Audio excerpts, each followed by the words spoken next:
Alors bonjour et bienvenue dans cette troisième vidéo sur le Tour PRTM R01.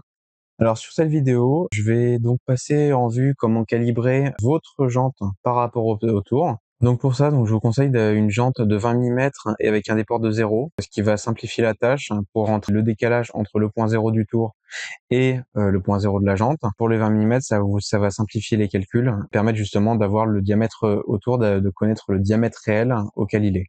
Donc alors pour commencer vous mettez la jante, simplement, donc comme d'habitude, avec l'outil. Voilà, vous serrez un petit peu, modérément, voilà, juste de sorte à ce qu'ils soient en place. Ensuite, ce qu'on va faire, c'est qu'on va aller donc dans le mode manuel, très important, donc profil 1, ou le profil que vous voulez, suivant les décalages que vous voulez. Le profil, ça aura une incidence après sur le décalage de la jante, mais ça n'a aucune incidence sur le diamètre du pneu. Donc on laisse le tour s'étalonner. Une fois que le tour est calibré, ce qu'on va faire, c'est que au niveau donc du diamètre auquel on va descendre jusqu'à un diamètre inférieur à celui de la jante. Donc là, par exemple, j'ai une jante de 20, donc je vais tout simplement baisser la dimension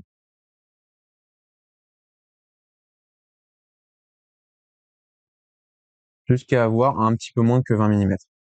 Ensuite, ce qu'on va faire, c'est qu'on va, après, avec un appui court, on va aller donc dans la position Y et on va avancer le tour, on va avancer l'outil jusqu'à être pas très loin de la jante. Et en roulant un petit peu la jante, donc on y va pas par pas, et on y va jusqu'à ce que ça touche légèrement. Donc là, pour l'instant, on n'entend aucun bruit, c'est plutôt pas mal.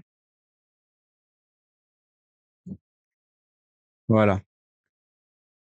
Donc là, j'entends un petit bruit, je sais pas si vous entendez, mais ça veut dire que l'outil touche. Donc là, on va un pas en arrière, et ça, donc, c'est 0,5, ça va être donc le décalage réel entre mon début de jante et le point 0 de mon tour. Donc là, ce qu'on va faire, c'est que le 0,5 mm, on va le noter. On va, avec un appui long, donc on va retourner au menu principal et on va aller dans paramètres. Et là, ce qui va se passer, c'est que par rapport au déport que j'avais, qui est de 6,2, ça veut dire que entre le point 0 que le tour a et le point 0 de ma jante, ça veut dire que donc j'ai 6,2 plus 0,5 mm. Vu que quand j'étais à 0, mon outil ne touchait pas encore ma jante. Ce qui fait que je vais donc rentrer 6,2 mm plus 0,5 mm.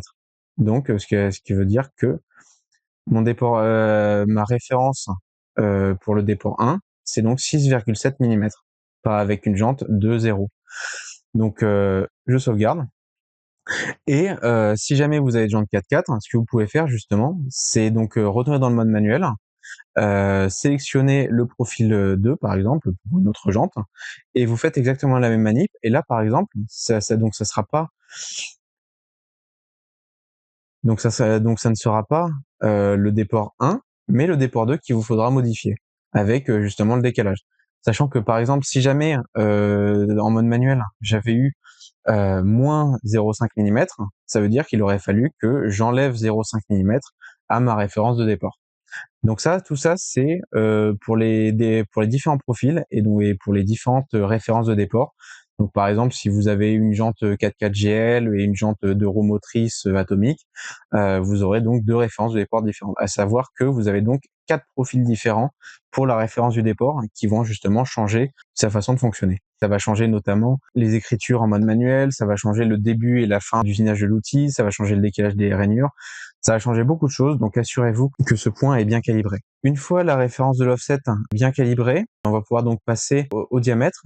Donc alors, assurez-vous que votre jante est de 20 mm, ou alors du moins que vous connaissez sa dimension. Donc une fois de plus, on retourne dans le mode manuel, profil 1. Je vous conseille de refaire une calibration si jamais vous n'avez pas touché aux axes. Voilà. Une fois que vous êtes dans le mode manuel et que la calibration est refaite, alors là, ce que vous allez faire, donc le X pour l'instant on n'y touche pas, on va dans Y, et on va justement aller à peu près au milieu de la jante, peu importe exactement où, c'est pas forcément très important.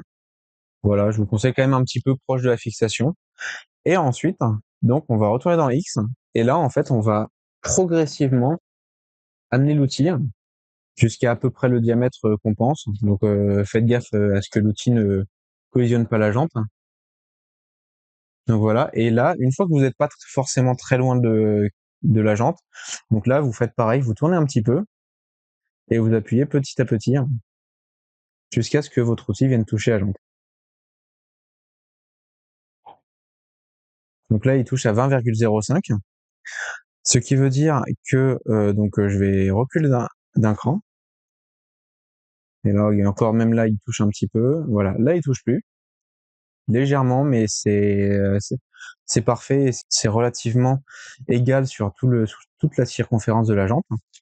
Donc là, mes 0,15 de décalage par rapport à la réalité, je vais me les noter. Donc là, ce qu'on va faire, c'est qu'on va revenir dans le menu paramètres.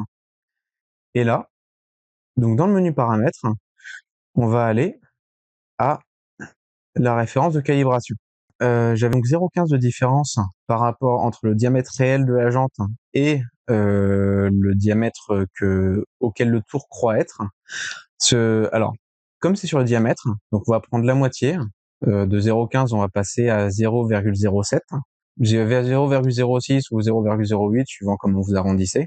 C'est pas forcément dramatique. Cette valeur de 0,07 et 0,08, on va venir l'enlever à la référence de calibration pour justement changer cette dimension. Là, en fait, c'est la valeur qu'on va vouloir changer, c'est une valeur au rayon et pas au diamètre. Donc, on va venir enlever la valeur. Hop, donc ce qui veut dire que je vais revenir à 17,8. Donc, je sauvegarde. Et là, quand on revient dans le manuel, on n'oublie pas de faire une nouvelle calibration, sinon les paramètres ne seront pas appliqués. Très important. Et une fois qu'on a vérifié, une fois que la calibration est faite, on va donc, pareil, revenir là où on était. OK. Et ensuite, on va revenir toucher le pneu pour vérifier que sa calibration est bonne.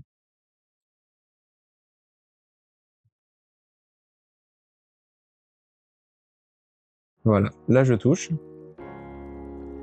et là j'effleure à peine. Ce qui veut dire que ma calibration est bonne. Je peux donc revenir au menu et faire les travaux que je veux faire sur mon pneu, avec un vrai pneu bien collé. Donc c'était tout pour cette troisième vidéo sur le tour à pneu PRT MR01. Merci de m'avoir écouté, et rendez-vous pour la prochaine vidéo sur donc le mode automatique, qui n'est ni plus ni moins que le mode principal de ce tour à pneu. Bro.